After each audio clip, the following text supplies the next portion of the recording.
जय श्री कृष्णा। स्वागत है आपका सारथी त्रिशला के साथ। कैसे हैं आप लोग? जब हम बात करते हैं आपसे गणपति विसर्जन की, तो हम इस बात का स्मरण करते हैं कि आने वाले 1 साल के बाद ही गणपति अब हमारे घर में पुनः विराजमान होंगे।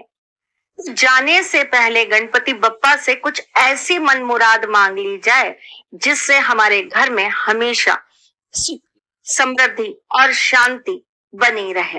इसी के लिए गणपति जी के जाने से पहले यानी कि उनके विसर्जन से पहले ये 5 कार्य आपको जरूर कर लेने हैं। और कौन से हैं ये 5 कार्य, यही तो आपको बताने आई हूँ। लेकिन इससे पहले ये बता दूं कि मैं कौन हूँ। मैं आपके एस्ट्रोलॉजर हूँ, वास्तु शास्त्री हूँ, चेहरा भी पढ़ती हूँ, आवाज भी पढ़ती हूँ और हाथों की लकीरें भी पढ़ लेती हूँ। चूंकि आपकी सारथी हूँ इसलिए आपको जीवन का सार बताने चली आती हूँ। गणपति विसर्जन से पहले आप किसी भी गणेश जी के मंदिर में जाकर 5 जायफल जरूर चढ़ा दीजिएगा। अगर आपने अपने घर में गणपति बैठा रखे हैं और जिनका आप विसर्जन अनंत चतुर्दशी पर करेंगे, तो आप उनके जाने से पहले 5 कौड़ी मूंग की दाल और 1 सिक्का उनके सामने रख दीजिए और उसके बाद इसे हरे कपड़े में बांधकर अपनी तिजोरी में स्थापित कर लीजिए।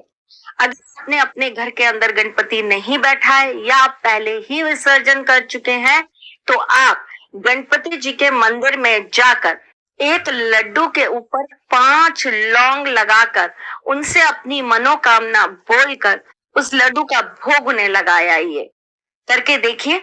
छोटा सा सरल सा उपाय है, लेकिन वो प्रसन्न होकर आपकी मुराद जरूर पूरी करेंगे।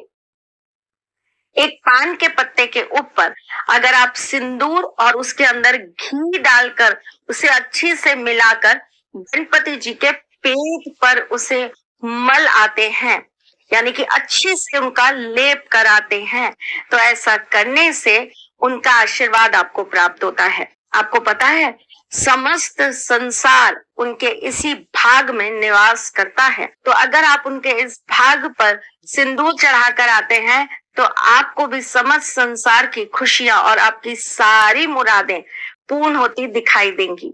चलिए जी, आखिरी आपको उपाय बता देती हूँ जो आपको गणपति विसर्जन से पहले करना ही करना है। और वो ये कि आप गणेश जी के मंदिर पर जाएंगे और वहां जाकर 1 माला ओम गम गणपते नमः का जाप करेंगे।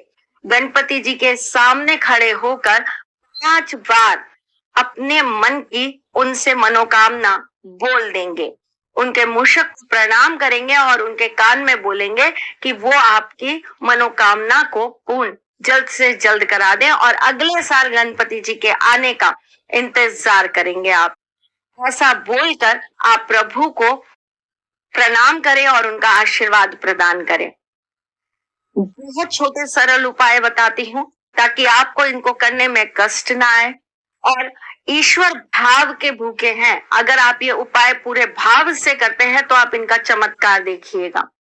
कठिन परीक्षा उनकी होती है जिनके अंदर भाव की कमी होती है। जो भाव से श्रद्धा से अपने ईश्वर को समर्पित हो जाते हैं, ईश्वर सदा सर्वदा उनके साथ खड़े हो जाते हैं। छोटी सी बात है, समझ लीजिए और जरूर करिए। मैं फिर आती हूँ कुछ नया, कुछ अलग, कुछ अद्भुत लेकर। तब तक के लिए मुस्कुराते रहिए।